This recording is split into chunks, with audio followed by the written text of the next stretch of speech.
we can do is just, oh, here we are. We are live. We are live. Hello and welcome, everybody. It is so wonderful to be here again for another of Nutrition Network's live features. And I'm Tamsin Murphy. For those of you who don't know, I'm a registered dietitian, and I'm really thrilled to be your host for what promises to be an incredibly insightful and thought-provoking conversation today. We're joined today by a true pioneer in the field of critical care neurology and metabolic health, Dr. Manju Markandaya. I always struggle with your surname, which is why I call you Dr. Manju. Manju's fine. Totally fine. Yeah. So Manju is a highly respected neurologist based in Gainesville, Georgia. He's affiliated with multiple hospitals, including the Houston Methodist Hospital and ECU Health Medical Center. But he originally trained in India, and he brings over 20 years of clinical experience to today's discussion. So that's a lot of experience. So you guys sit up and listen. And if you have any questions related to ICU or neurology or critical neurology, this is your chance. You have the expert here today to answer your questions. So this is your chance. Dr. Manju is here to kind of challenge conventional thinking around nutrition in the ICU, right?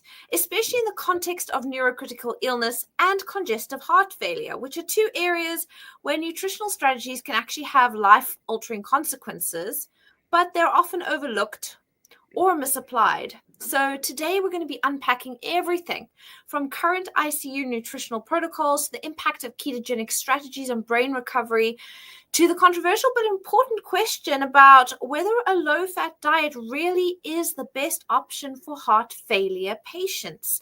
And even within the keto space, heart failure is really under-discussed. And Dr. Manju really has been researching this a lot and has a lot to say on this. So please listen. Whether you're a clinician, whether you're a caregiver, or simply someone who's interested in how nutrition can influence outcomes in the most vulnerable patients, this is really a conversation you don't want to miss. So let's dive right in. Okay, Dr. Manju, can you start us off just by telling us a bit about what you do? And then also we're using this word neurocritical illness. Yes. Could you tell the audience firstly, what do you do? And then what is neurocritical illness, please? Sure.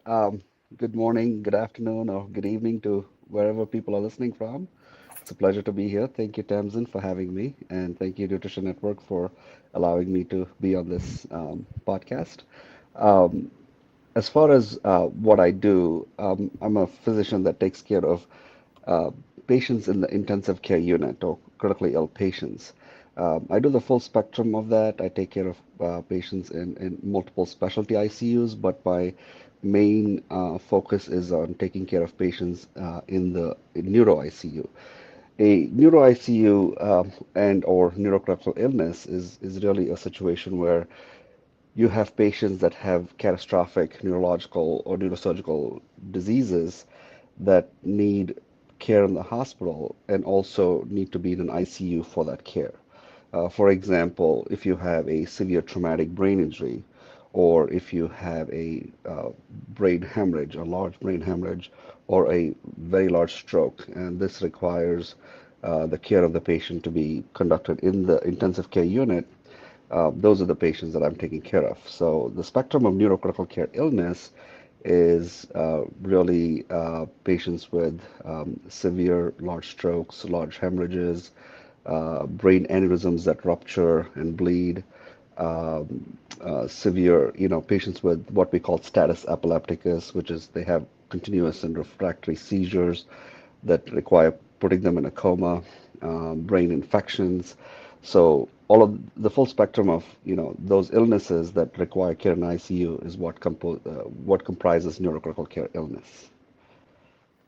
Wow. Well, that is all the really, really serious things. I actually recall when my grandfather went into ICU after a major stroke incident and the upheaval in our whole family. Yeah. And he was never the same after that, and you think of people, so many people we know have epilepsy and there's all these kind of things and these neurocritical incidents, infections, or potentially even accidents, right? I mean, Yeah. that can Traumatic. result in brain injury.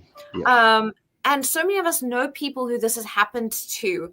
And when it happens, it is life or death.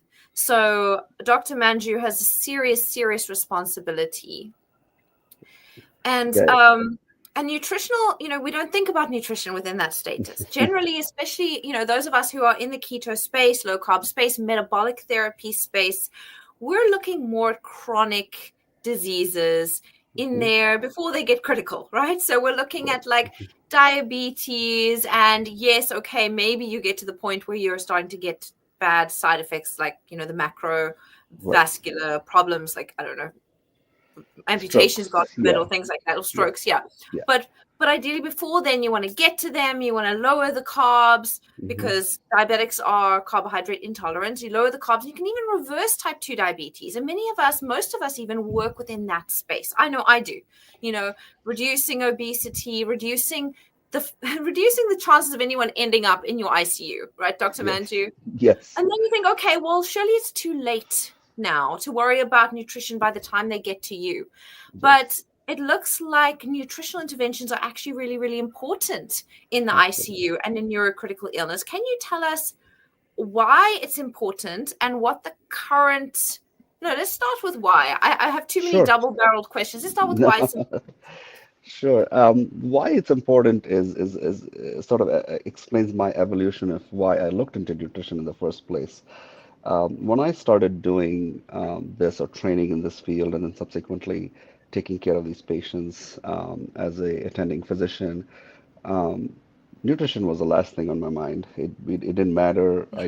We didn't think of that at all. All we thought of was all the what we would call the high intensity stuff. Are they on ventilators and they have devices in their brain, and so that was the focus. And we were looking at just doing that. And then what I realized over the years was that we were good at keeping people alive, but we weren't giving them good functional outcomes.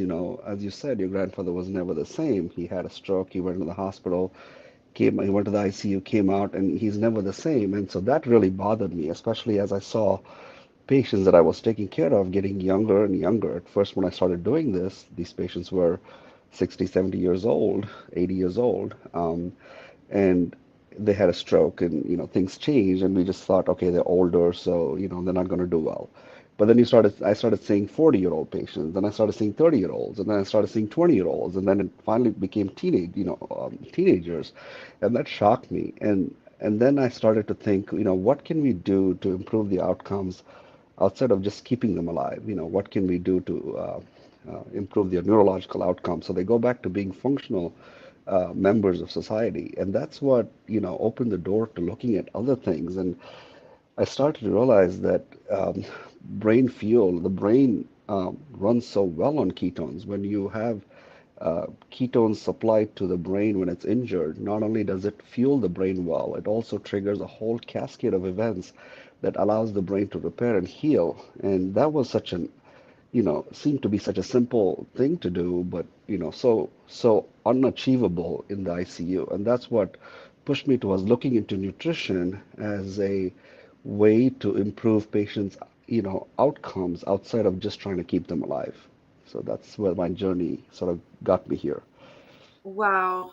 That makes so much sense because you hear that when you speak to other physicians as well who say, I know that our own Dr. Hasina Kaji often speaks about how she Yes. saw people coming into the intensive care unit younger and younger and younger and younger. And then you've got to start asking questions. Why? What is going on? And then we know that a ketogenic diet and ketogenic metabolic therapies are so effective in things that Mhm. aren't at the ICU level, but there are still really bad neurological conditions, like let's say Alzheimer's disease, Mhm. right? Or Absolutely. epilepsy.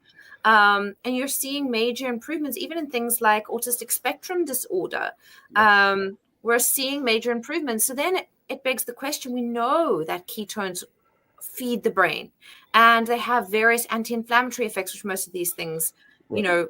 have with them as well. So you Yes. ask, well then why wouldn't we consider Right. this within ICU, within Yes. neurocritical illness? It seems, now that you say it, it seems so logical. It But Dr. Manju, what are the current nutritional guidelines or interventions within the ICU? What are, if when my grandfather went into ICU for his stroke, what was he likely being fed if it was according to the nutritional guidelines? Right.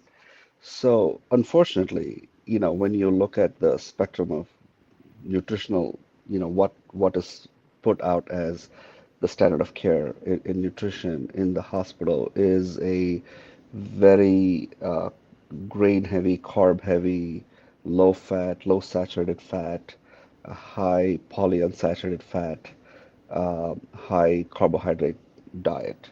And whether, most of my patients, when they have of that critically ill, can't eat on their own. Some of them can do if they have spinal cord injuries or something, and they're still, their mouth and their motor control and their esophagus and the swallowing is all okay. Those patients who are not on machines, not on ventilators, they can eat.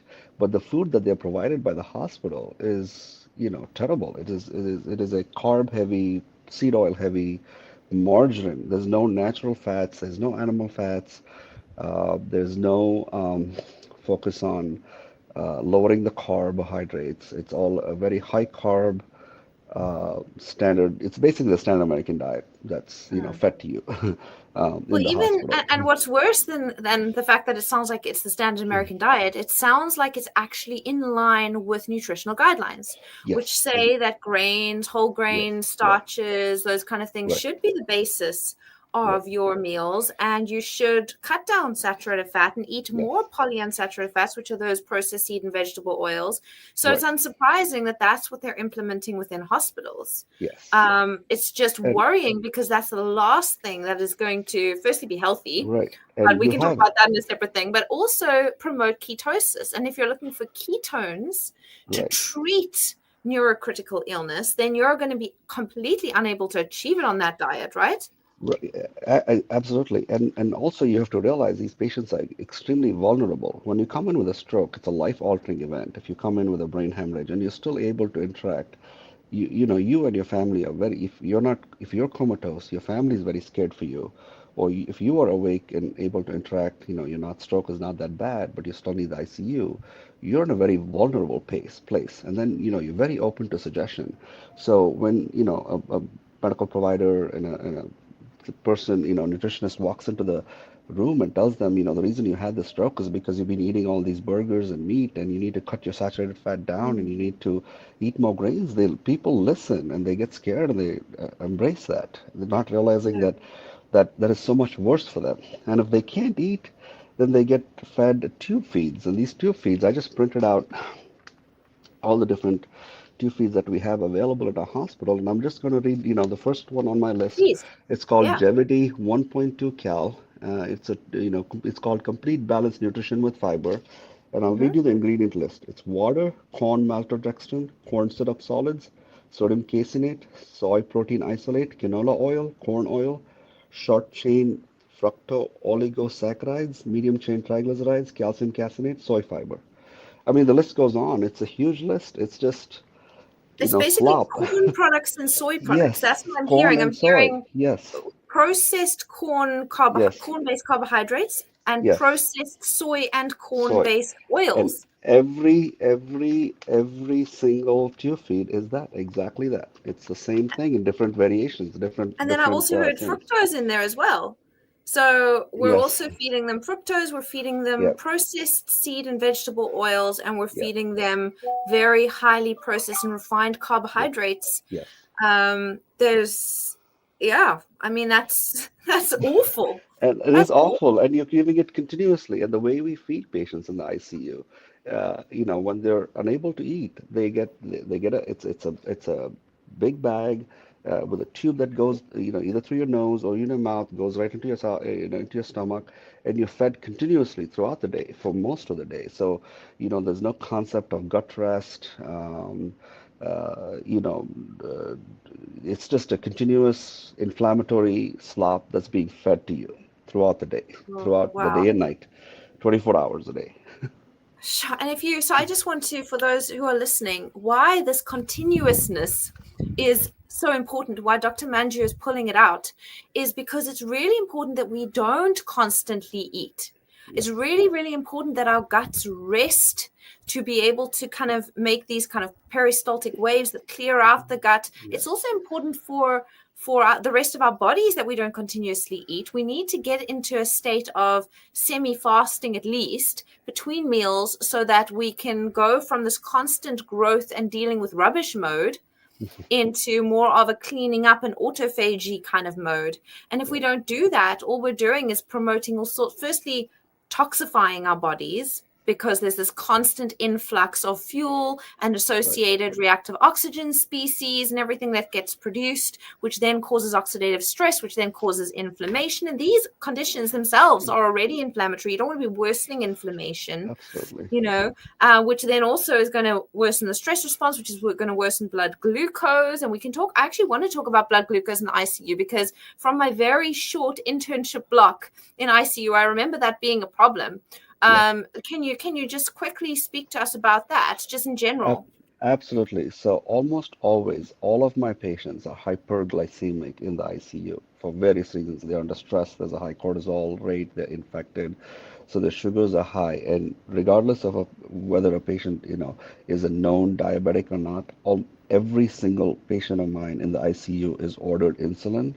I mean, this is a standard of care. This is standard practice. When I say patient of mine, Wow. I'm not, pushing that. That is what we are, made to do. Forced to do. Yeah, we're forced to do. So either they go on an IV insulin drip or they get short acting and long acting insulin every 4 hours, every Mm. 6 hours, with their blood sugars being checked. And the target blood sugar, this is you'll find, it is our target. We want the blood sugars in the ICU, and this is when I say we, this is what the guideline is. It's 140 to 180. That's what they want to keep your blood sugar range. Wow. 140 to 180 in American units, which I'm not sure what it translates into. I'm gonna just Uh, check. I'm just gonna check that quickly, yeah, um, and convert it into. yeah. So But so what? Okay, so considering the stress hormones that are, yeah, that the hmm blood glucose is high anyway, is right. it even reasonable to think that we could get these patients into a state of ketosis, a therapeutic ketosis for the brain? So yes and no. It's very challenging. We have, so the one little experience that, at least fortunately, in terms of using ketogenic diets in the ICU, there's some precedent for it because of seizures and status epilepticus. We do know that we lean into ketogenic style of feeding for patients who want refractory status, meaning refractory status epilepticus, meaning the patients who have had Mm. seizures in spite of being on multiple medications, and they have such bad seizures, they're on a breathing ventilator in a coma to try to stop their seizures. And these patients, when you put them on a ketogenic tube feed, we seem to find that it's as good as most medications, and they seem to come out of the seizures. Oh So wow. when trying to, the reason I bring that up is even in these patients, when if you think about all the medications we're giving them, so many of them are mixed with dextrose. They're mixed with Mm. sugar-containing things, the medications, the IV medications, they're mixed with sugar, glucose or dextrose. So we have to be it's so hard. It's so hard. We have to Mm. coordinate with pharmacy to try to, change the medication. Some medications you just can't change. Certain antibiotics come in dextrose. And if you have to use that antibiotic, you have no choice. So, Wow. it is extremely hard to try to get people into a ketogenic state. And Mm. unfortunately, even the ketogenic tube feeds that we use are made of RBD, the refined, seed oils, not made with real animal fat. So, Oh my gosh. So I do want to get into that, into like mhm, alternate ketogenic tube feeds. But I, yeah, I feel like we have so much else to cover before we go into hmm that. And I did want to sure, just double back. I did quickly Google the yeah, conversion factor. So you said 140 to 180. yes, And in that's milligrams per deciliter, which is the yes, American units. And for those of us who work with the international units, that's 7.8 to 10 millimoles per liter. So you're looking at, I mean, if you go, and that's standard. That's that's how the you're target. setting. That's what You're we want them to be. That's what we're trying to keep wow. them at. That's so crazy to me that we're trying to keep them there. Even So if you're they're not below even dropping. 140, they're trying to push them up. Wow. So you're never getting to normal blood glucose levels, which are No. closer to around 5. I think that's what Yeah. 120 in American units is it? Yeah, I mean, Um, usually, yeah, 9, yeah. 70 to normal, we consider anything below 70 to be hypoglycemia. So 70 to Yeah. 90 is essentially normal. Well, there we Um, go, 70 to 90. And for mhm. us, you're looking at 4 or 5 millimoles Yeah, per liter as normal. And yeah, then as soon as someone goes up to above 5, you start to worry them above 6.5, then you're going into diabetic yeah, levels. This is yeah. well into diabetic levels right Yes, here. yes, And this yes. is you're maintaining them there. That's You are good. maintaining them there. Yeah, ICU. we are maintaining them there, and then we get penalized if we don't maintain them there. We get What is talked that to. based on? Just out of interest, Dr. Manju, I where does that even come so from? I think there was a movement at one point in intensive care units to aggressively control blood sugar with IV insulin to improve outcomes. And then Mm, when they did these trials, the only place they saw some outcome was in post-open heart surgery, where they found decreased infections and there was a tighter control of blood sugar in those settings. In all the other places, they tended to find a lot of hypoglycemia when they try to be, aggressive in trying to control these mm. sugars. So that Okay. that led to a guideline being put out saying you shouldn't try to do that. You should try to keep them on the higher end. Mm, And it's so crazy when patients may not be diabetic. They may be a young 25-year-old with traumatic brain injury, wow. who doesn't need to be at that level, but they're kept at that level. Wow. So we're seeing some major intrinsic problems within the guidelines in Yes. ICU, and most of us don't know what goes on in ICU. It's like this Yeah. dark kind of secret chamber where Yes. stuff happens, and then hopefully the person comes out, hopefully Right. okay, you know. Right. But it sounds like we are having archaic guidelines that are based on critically ill and potentially aged, potentially Yeah. diabetic patients who are going into very, very hypoglycemic incidents Mm-hmm. with this Right. insulin treatment. But Yeah. that isn't going to happen to everybody, as you Right. say. So we're maintaining diabetic levels of blood glucose as optimal in Yes. ICU. Yes. And I imagine this is even in cases with infections, right? We know infections Yes.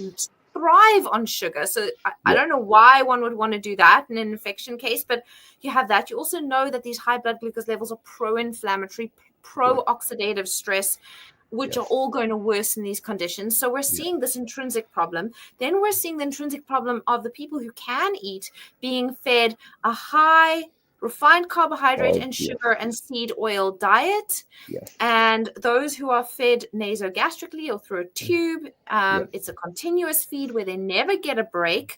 Their Right. body never gets to go into recovery and kind of fixing mode. It's constantly Right. in dealing with stuff mode. Yes. And then it's also, these feeds are also just carbs, sugars, and seed Yes. oils, really. Yes. And when you go into the keto feeds, which at least you're hopefully dropping the blood glucose and you're trying to move towards a ketogenic Yes. Hey. nutritional Mhm. state or metabolic state within the body, which will have beneficial effects according to the literature, as you cited with epilepsy. You're still seeing processed seed and vegetable oils there, Yes, right? yes. So I have a keto. Let me see if I can find Yeah, I would be commercially it interested. is called Keto V. There's Keto Cal and Keto V. These are the two Yeah. commercially available tube feed products that are available, and they are essentially the exact same.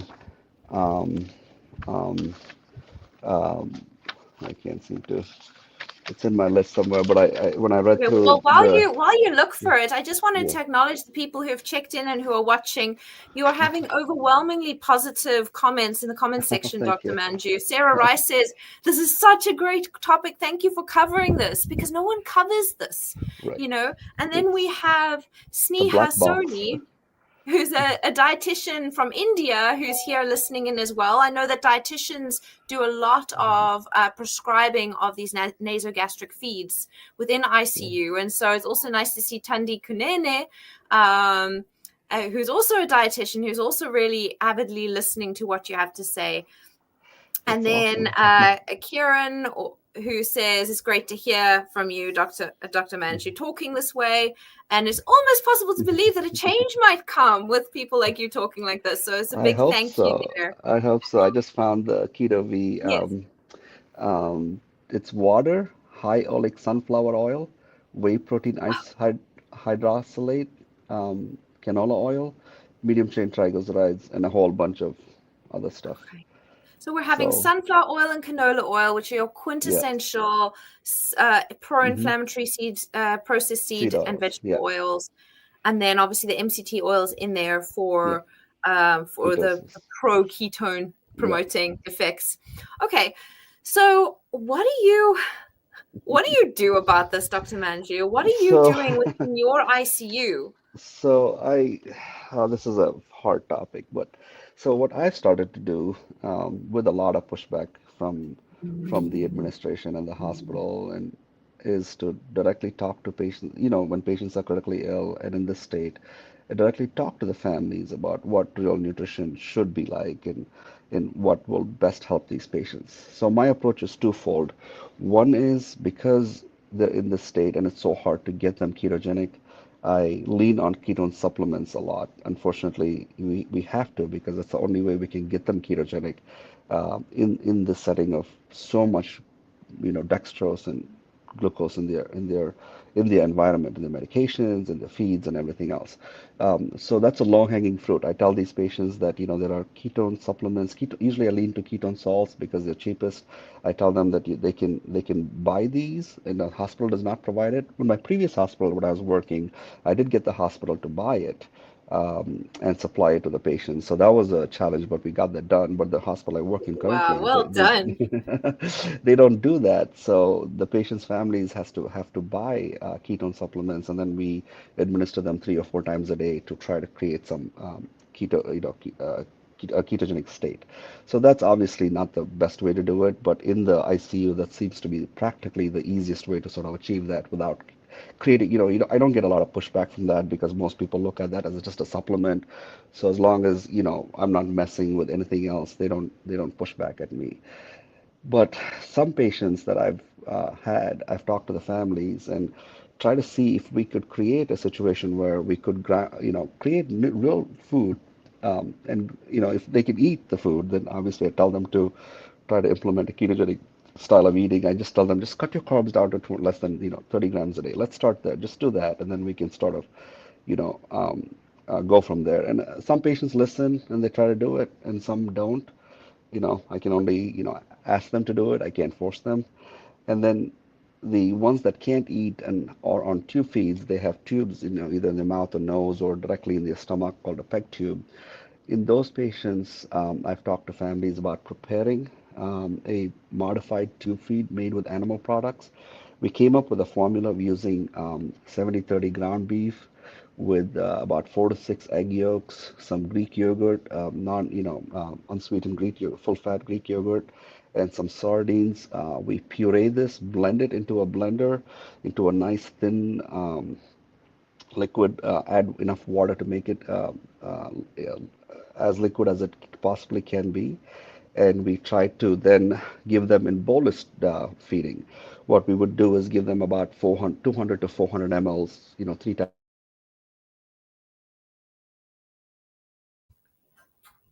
I'm not sure if it's just me Um, or oh, sorry. You went. I don't know if it was me who froze or you who froze. I think So we I both didn't. did. Oh, okay. So maybe take us from. I think we all got your recipe, which was really awesome, and I do want to comment on that. But take us from the end of that, where you said Yeah. how they're So administering it. we would make sure it's liquid enough. We mix it with warm water to make sure it's liquid enough, and the fat does, as it gets colder, the fat can, get solid and be very hard. It can clog the tube. So we mix it with hot water, warm water to keep everything liquefied, and we use a big piston syringe, give about 200 to 400 mLs any given time, of feeds, and that seems to, uh, 3 to 4 times a day. So at least we're trying to go away from continuous feeding to bolus feedings, 3 to 4 times a day, and we slowly increase that amount as the patient tolerates it. Um, and so this Wow. we've been able to do on a few patients. Of course, this has to, this puts a lot of burden on the family because Mm, they have to make the food, prepare the food, mm, and bring it in. And the nurses will administer it. Talk to the nursing staff about doing it.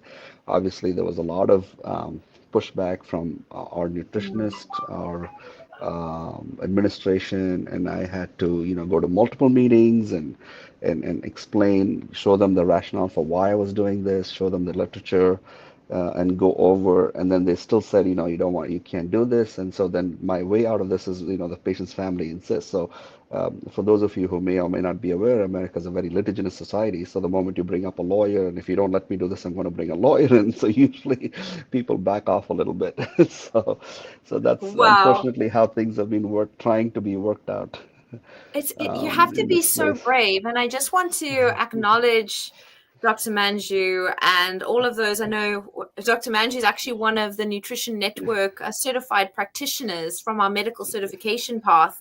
And I look at him and I look at the other medical certs, and I think to myself, you are a bunch of incredibly brave practitioners because you have to stand up to your colleagues Yeah. and motivate for whole food over processed liquid Hmm. factory produced food. It Yes. shouldn't even have to be, but you Yeah. have to stand up for it because you have the best interest of your patients at heart. And I just wanted to acknowledge that because I think Thank it you. is incredibly brave and also time consuming. You are an incredibly busy person. Doctors in ICU always are. ICU is Yeah. crazy busy. Yeah. And and you have to make the time to go and basically put together an evidence expose to Yes. motivate Hmm. for your intervention. Yeah, um and even when you do, I mean, thank you. I appreciate the kind words, but knowing what I know, I just can't stand back and not say anything. That's really what drives me to do this. After yeah, learning from Nutrition Network and after finishing my fellowship, I just felt like I have to do this. So yeah, that's the motivation.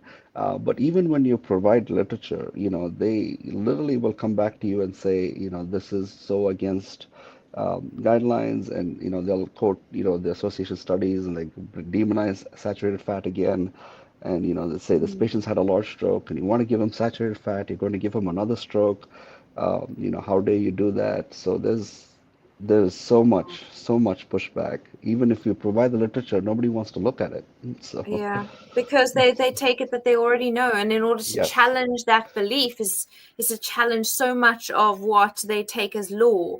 right, And so I wanted to ask two questions. Now that you've made the segue into the saturated fat yeah, kind of issue, I wanted to talk about saturated fat and cholesterol and the yeah, diet heart hypothesis and, right, strokes and heart failure in particular, because those are the ones where people are most worried about what you're saying, which is, right, you even have to dissolve, make sure the food is in warm water because it's got that fat, right? That's going to yes, congeal and block the yes, tubes. And people are probably thinking, that's what happens in our arteries. yes, yes, You're telling us to put that into our arteries, and this person's yes, already had a stroke, or this person's already had congestive heart failure. So I think let's go into that while we're there. But please remind me that I actually wanted to ask not just what the literature said, but what you are actually seeing in the patients that you've been doing those interventions with. So I do want to ask you that, but I right. don't know, let's start with the saturated fat, seeing where we're there.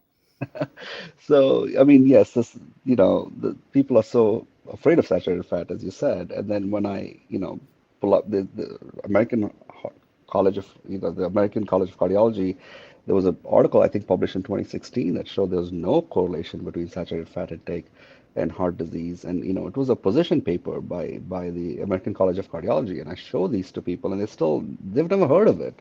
And, it's so crazy. So that's, Mm, that, so I have to reassure them that the way I get around this is I say, look, maybe you think the fat is bad for the heart, fine. However, the brain is made of fat and is made of animal fat, so we need to provide the brain with animal fat. That's what I tell them, and then don't argue with me with that. They can't argue So with you on that, yeah, especially with so your qualifications. yeah. So I usually, try to get away with that. And then the second thing is the patients that I've used this on, it's such a it's not common because I have to talk to the family. I talk to all of the families that I can, Mm, and only few of them are willing to go through this and do this. It's a process for them too because they have to buy the yeah. food, prepare it, and bring it to the hospital. And so what usually happens is the few patients that I've done come to mind.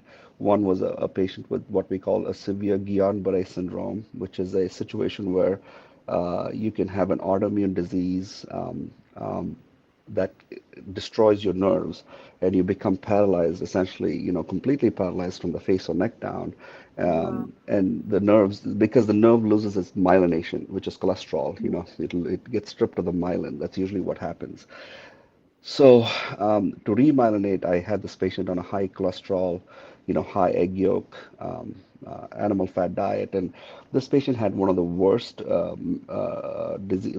diseases when you have it related to what we call Campylobacter bacteria. They have almost 30, 20% of these patients recover somewhat. Most of them don't recover. They remain paralyzed for the rest of their lives. This patient, over the last 6 months, came off the ventilator. He's able to sit up. He's able to eat now. The tracheostomy is out. His feeding tube is out. He is sitting up. He can move his hands. He can move his thing. He can't stand yet, but he's every day he's getting better. And he is on a animal-based feed. He started out with pureed animal food, and then now that he can eat, now he eats only animal food. So that's one example of a patient that did, seem to wow. do well I with mean, that. that is huge. That is really, really, really big to see that normally Mm. the low recovery rate to that. Yes. Yeah. Can you tell us about comparisons between the patients in ICU who receive your kind of feed and or hmm maybe even exogenous ketones versus those that don't? So I have a lot more patients who have received exogenous ketones than the feeds. The feeds are still low numbers because of, all the challenges. But when you take both these groups together, the moment I get them on, they get ketogenic, they start to wake up. I had a patient who was comatose and not following commands for 21 days. And then we just added ketone supplements. This was 2 days ago. We added the ketone supplements yesterday. And yesterday evening, she was smiling, nodding, and interacting with her husband. The husband was over the moon. She started to wake up and start to follow commands. So I see that a lot. I see this sudden jump in recovery. These patients are just stagnating and not doing anything. And the moment you get them ketogenic, very quickly you see this uptick in their neurological status. They seem to improve. Again, because once they leave the ICU, I don't really have follow-up with a lot of these patients. I don't know what happens long term. Some of these patients have kept in touch with me through their families, and I've heard how they've done. I had one 21-year-old that had a catastrophic um, brain, yeah, had a catastrophic brain bleed in the back of her head and was comatose for months and was basically told that she wasn't going to recover. Um, and then we had her on we had only on ketone supplements. We couldn't do the feeds for her, but she is now walking, talking, and living. She can't work yet, but she's living an almost independent life. So, it's Wow, that those are some amazing anecdotes, and I really hope that you're going yeah, to write them up and publish them so that that's we can right. start Yeah. moving in that direction beyond Yes. just your ICU. Right. I'm definitely trying to put together some data. The problem is I have such limited follow-up on most of them. I have the ICU part of it, and then I don't have, for most of them, I don't know what happens after. And also I have a challenge when patients go to rehab centers, they're usually taken off these things. They're not allowed to continue these things, and I have to call, the families will ask me to talk to the rehab doctors, and I try to do that. Some will listen, most of them don't. In fact, some of them will say, if you want to, be on this sort of diet, then we're not going to, allow you to be in a rehab center. So there's the challenges with that. Oh, wow. Yeah, that's really, really tricky that Yeah. they go back out and then hopefully they won't end up back in your ICU again because they haven't, Yeah. been following this through. in Right. daily life. So, Dr. Manji, I actually wanted to ask you about congestive heart failure Sure. because I know that you've been doing a lot of research into that space, and that's something that's Yes. very, very, very common. So, for all of you out there who might have high blood pressure and you hear your doctor saying, you need to lower that blood pressure, it's really bad for you, and you Hmm. wonder why, what is the end point that Hmm. high blood pressure causes? Well, one of the things that it can cause is a congestive heart failure. So it's where the heart is a muscle. It's where it's been Yes. pumping, pumping, pumping against this high resistance. Your blood vessels are kind of like hose pipes, if you will. And you can imagine a hose pipe that's really small, a garden hose that's really small and thin. Um, that, when you put the tap or the faucet on full force, then it's going to really struggle to get through that tiny little hose. Whereas if your hose is able to get bigger when the tap gets bigger, then, or the tap gets more pressured or more water Right. goes through it, then you're able to, like, you can handle all that extra water flow. Now, the problem with high blood pressure is often your blood vessels stay skinny and thin, Hmm. like the hose, for whatever Yes. reason. And then now, instead of having a faucet, or what we call in where I am, a tap, um, which is basically pushing that water through. We have a heart, right? And a heart is a Yes. muscle. Yes. And that muscle has to then push against incredibly Hmm. high resistance. Right. So, And that hmm, exhausts the muscle, right? And then the muscle kind of yes, eventually just gives way and gives forms out. this like boot shape, and that's heart failure. That's my understanding. But Dr. Manju's the expert, so he can Yes. tell us about that and tell us, No, well, that's why is actually saturated fat not a problem? no, that's a great explanation for heart failure. I'm going to borrow that.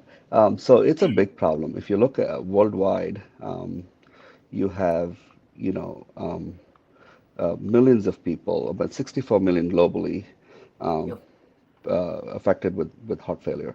So, in this situation, your heart is not providing enough nutrition. The heart's job is to pump blood through the circulation. It's a closed loop. The circulation has about 60,000 miles of circulation.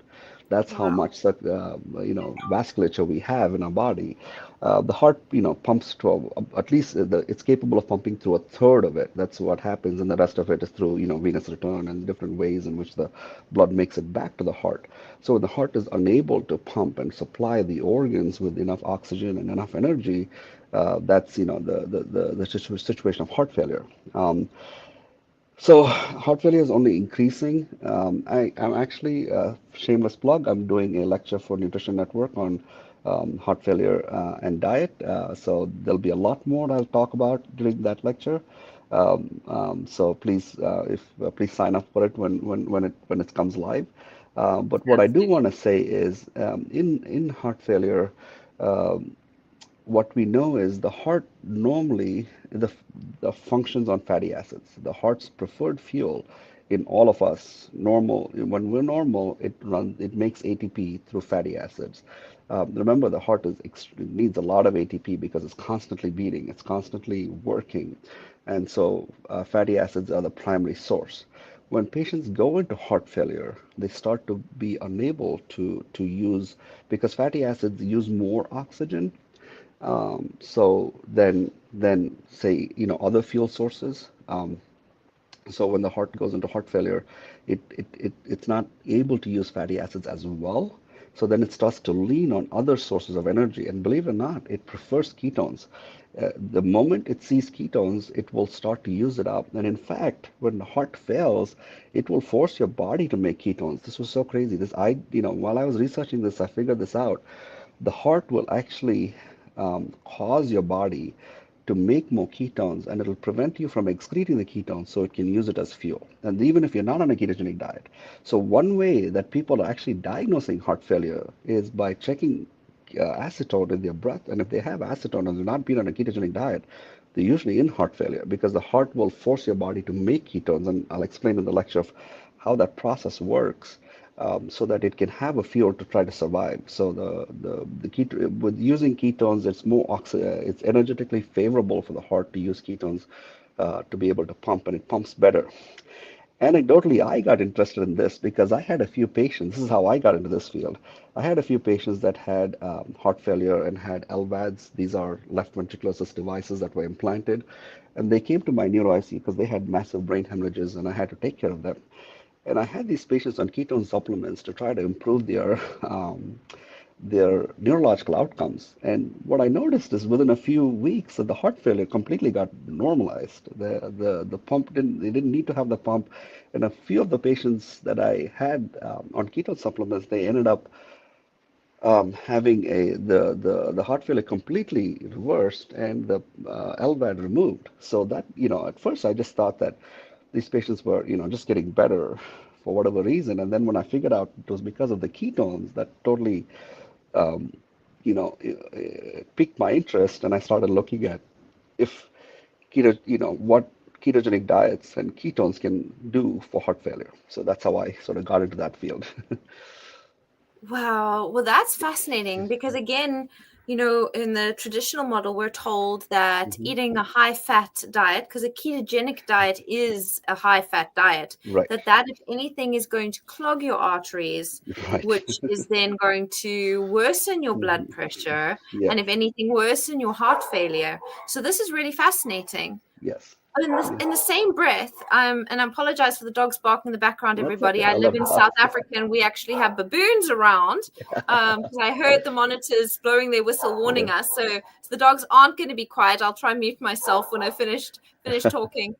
But another name for ketones or another description of ketones is short chain fatty acids. Right, So we shouldn't actually be that surprised that if the heart prefers fatty acids as fuel to make yeah, energy or ATP, right, then we shouldn't be shocked. We shouldn't be yeah. shocked that it's looking for ketones, which are a Hmm. very readily available fatty acid fuel source. Right. And at the same time, anti-inflammatory. What other mechanisms do you think are at play when it comes to ketones and the heart and heart failure? So there is I have a wonderful slide on that in my lecture. So ketones by themselves, they do number of things to improve heart failure.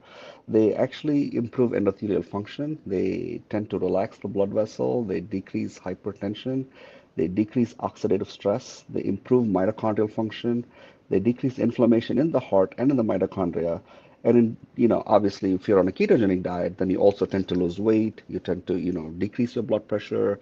You tend to have a diuretic effect of being on a ketogenic diet. You tend to lose the extra salt and water that you're holding on. All of this leads to better cardiac remodeling. The heart then starts to remodel away from this, baggy heart that it was back into a normal shape. So the combination of ketones and ketogenic diet, the ketogenic diet addresses all the underlying risk factors for why you go into heart failure. And the ketones themselves have a great role in mitigating all the problems with heart failure, decreasing inflammation, improving endothelial function, and allowing cardiac remodeling. So that's how that works. Wow. So actually, for when it comes to dietary recommendations for someone with heart failure, it Yeah. sounds like a ketogenic diet actually should be considered as one of the adjunct I, treatments for it. well, I'm going to be so bold enough to say that if you put these patients on a ketogenic diet, you're going to put a lot of heart failure doctors out of business. So, Wow. so Well, that yeah. is a big statement right there. I think we will have to put that into a reel and replay it. Yes. That is a huge statement. So please, anybody, I think your lecture is going to be in the membership masterclasses. Is that correct, I think Dr. so. Manju? Or is that I'm part of just the finishing upcoming up. cardiovascular training? I think. Yes, cardiovascular training, yes. Okay, so for anyone who is interested, and you should all be interested, this is a well overdue training. We haven't as yet, Nutrition Network, the global leaders in therapeutic carbohydrate restriction training, hasn't as yet put out a cardiovascular disease training. Can you believe it? Yeah. But not to worry, we are putting out the first pioneering training in August. So, month after next, and Dr. Manju is speaking about this topic.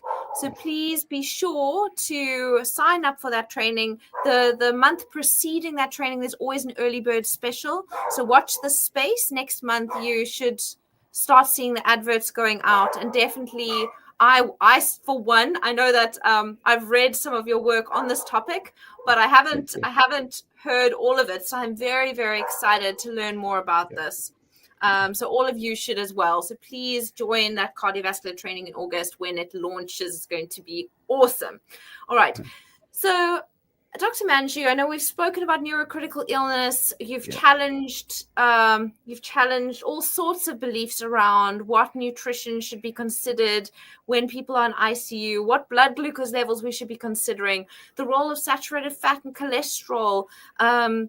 You've challenged these standard of Hmm. care feeds, which are just given to everyone left, right, and center, because Yes. now you've exposed these highly refined carbohydrates, sugars, and seed and vegetable oils that are in all of them, even the keto feeds, and shown that actually you can create a whole food, real food version of a Right. tube feed, which is exceptional. I hadn't heard about that until you mentioned it.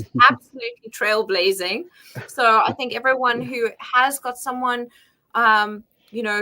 who needs to be tube fed, consider Right. that. Speak to your doctor about that. Get in touch with Dr. Manju or get in touch with us, and we can put you in touch with him about this, because you Yeah. don't want your loved ones to be eating processed food that's just going to make things worse and Right. worse and worse.